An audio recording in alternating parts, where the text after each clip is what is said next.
Hello again. We're watching more casual geographic. The one rule of nature school never taught you. I swear I can speak English. Thank you for 6K subscribers. I didn't expect to really hit that overnight, but that really blew my mind. I really wanted to watch more casual geographics videos. I've been kind of addicted, but I keep saving them for reacting to them. You guys are lucky. I would have just watched them all on my own and said, fuck it. But, yeah, I'm just gonna start the video now. It's very late for me. I think it's like, here, let me check the time. Alright, for me right now, it is 2:44 in the morning. Not bad. We're gonna start it now. Oh, wait, I should actually make sure that the quality is the best it can be. There you go. Hello. Hello. She wants to come in, guys.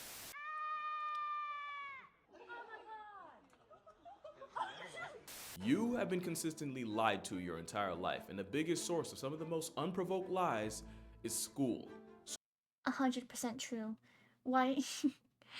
With my school, I was lucky enough to get the option to want to go out and learn, like, it was, I don't think it was called econ, it was like lifestyle something, where you actually were taught what, like, how to register for, like, banks, what credit cards were good, how to, like, take care of your taxes, but not essentially.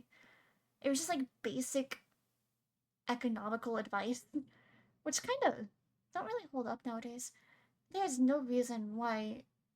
I'm sorry, I don't want to go on a rant this early, but there is still no reason why anyone's rent should take up more than like 50% of their income, in my opinion. But it's at the point where it's consuming like 70% of most people in the US's income, and it's like, bruh, when is something gonna be fucking done about it? I've been bitching about it a lot lately, especially to my sister. She's been hearing me ramble all the time. We should honestly be thankful to my sister. Without her, I'd be rambling a hell of a lot more. School really told us that this dude in '92 discovered America, that quicksand and giant Venus flytraps were way more of an issue than they Oh, I actually had a Venus flytrap. They're really cute. I like them a lot. You should definitely get one. ended up being, that writing in cursive was the only way you'd ever be taken seriously, and my personal favorite, whenever a teacher would say, "This won't slide in college." Whole time, your calculus professor at 5 p.m. can end up your beer pong partner by 11. But there's one I was gonna say, yeah, I haven't gone to college, but all my friends and people I know that have went to college say that literally anything is fine in college as long as you just don't cause problems for other people. You're fine. mistruth that insists on being spread, and before we get to that, story time. So back in the 70s, ornithologists noticed something pretty disturbing, even for them.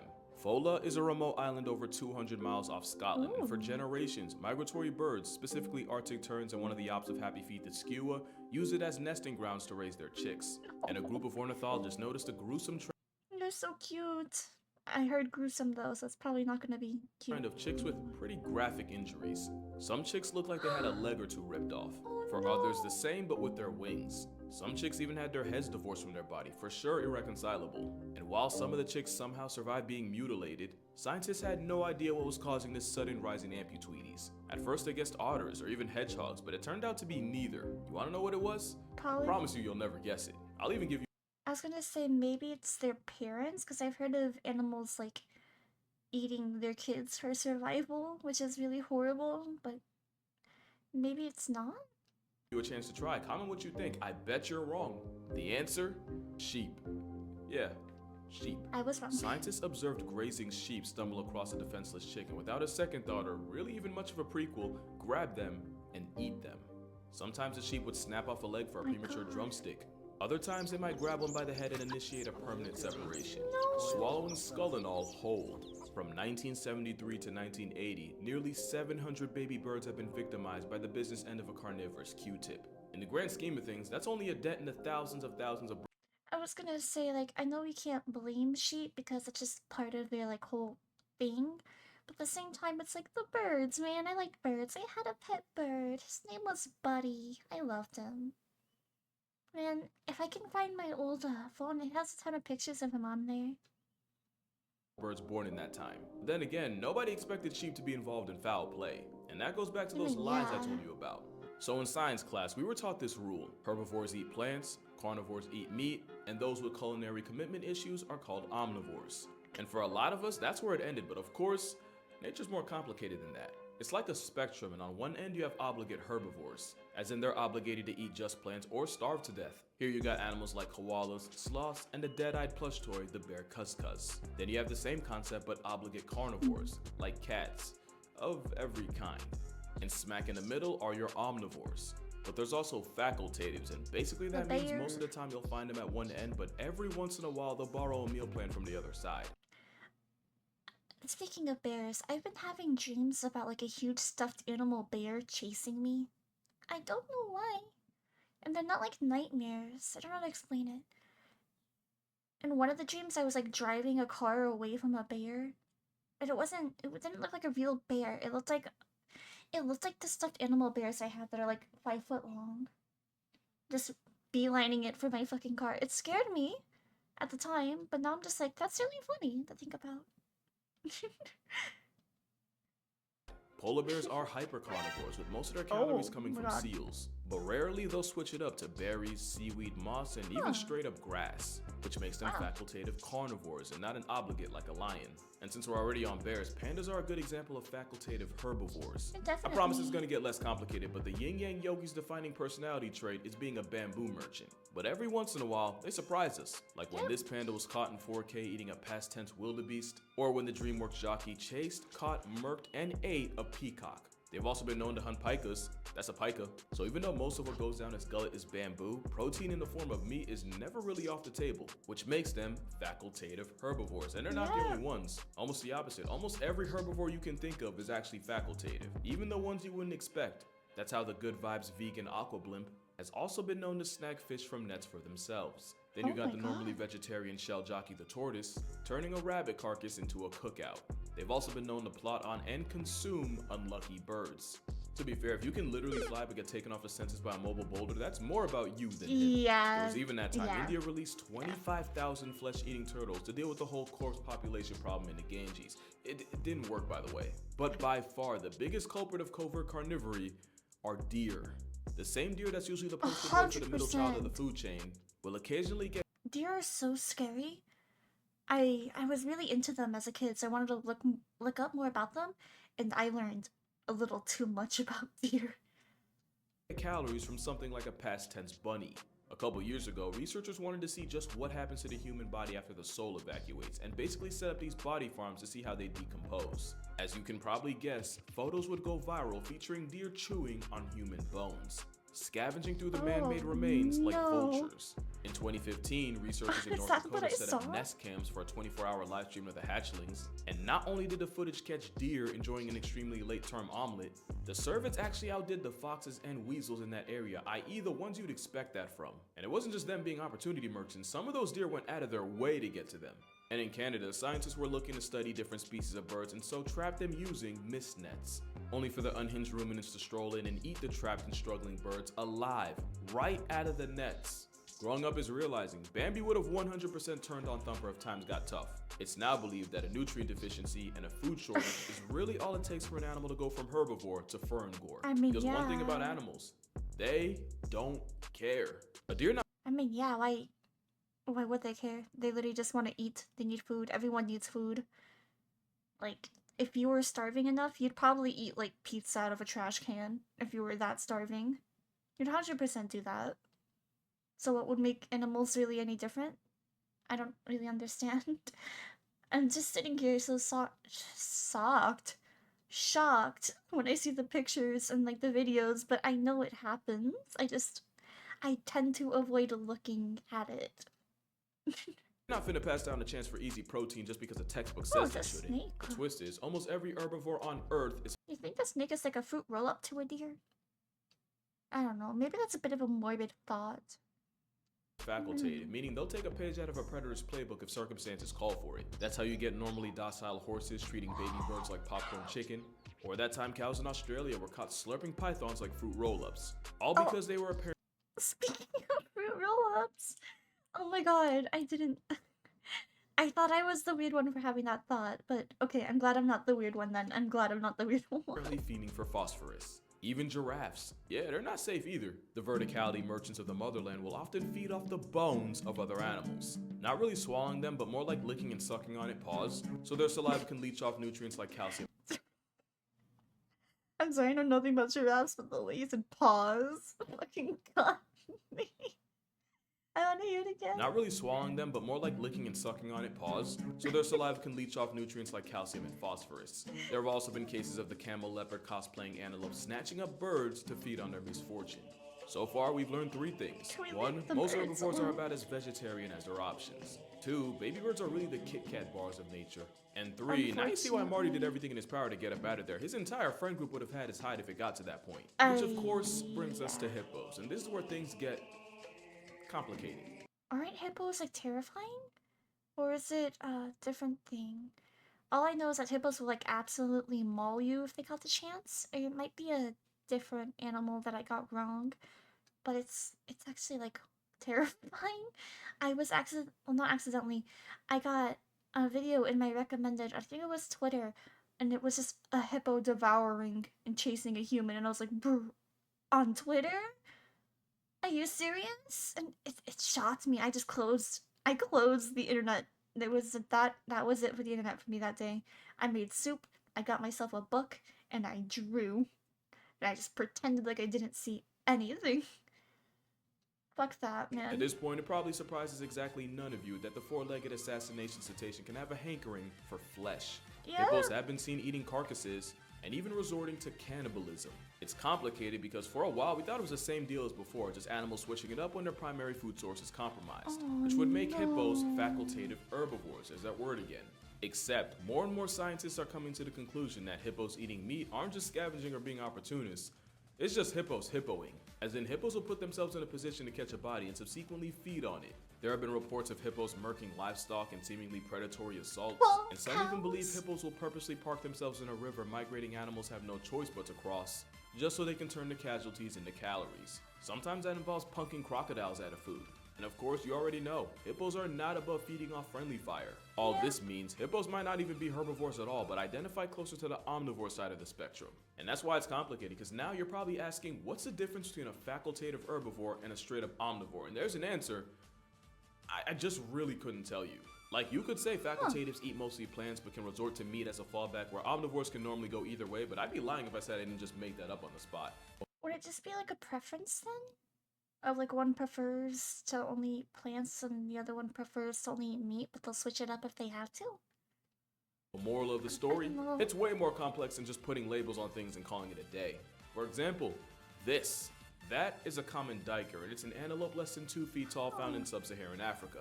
And I could be wrong, but I'm I was about to say, they're kinda cute, and then I see this fucking image.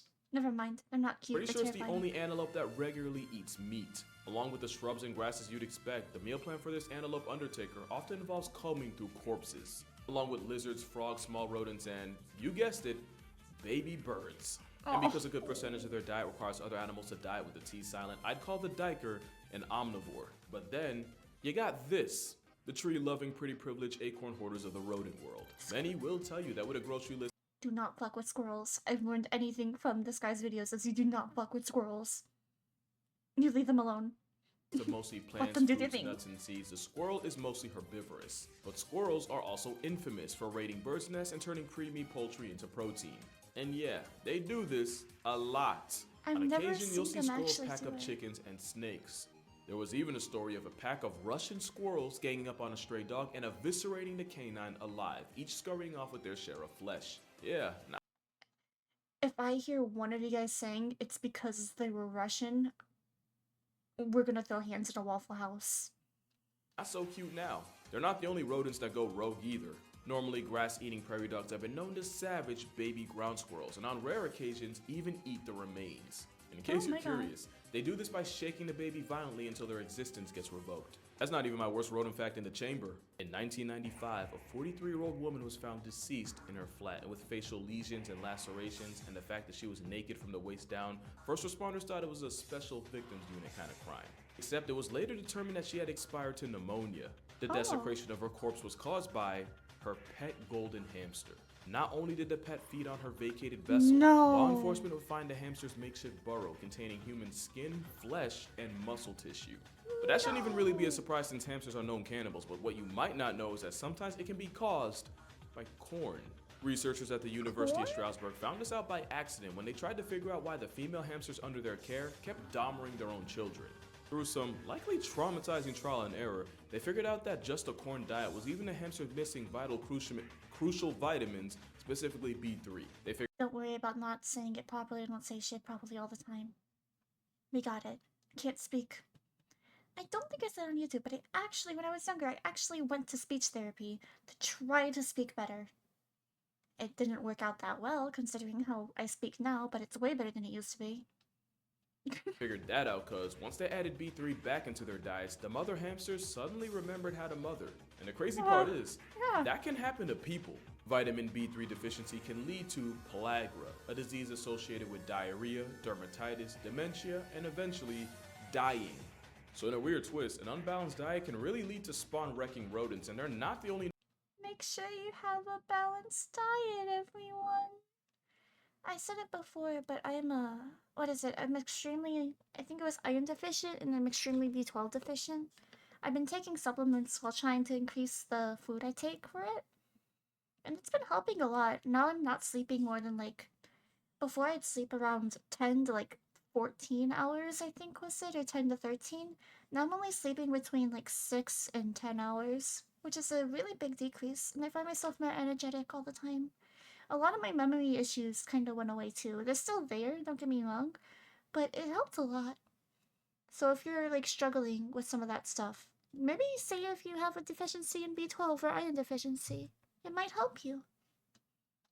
Known cannibals in nature. Chimpanzees are a great example of animals don't care. Yeah, Chimps have been they known don't to give a de-life their rivals and devour the body. Now to us, it's horrific and it makes chimps the spawn of Satan. To a chimp with no legal system or a sense of morality, just a will to live, it's common sense, murking your rival to protect your food supply and not letting easy protein go to waste. And before you judge, early humans reportedly made the brains of terminated children a somewhat regular part of their diets. But I think people forget chimps aren't just violent pseudo-vegans, they're legit predators. As in, they'll work together and coordinate attacks on prey like colobus monkeys. Are you telling me I'm gonna get jumped by a bunch of chimpanzees? No. No, please.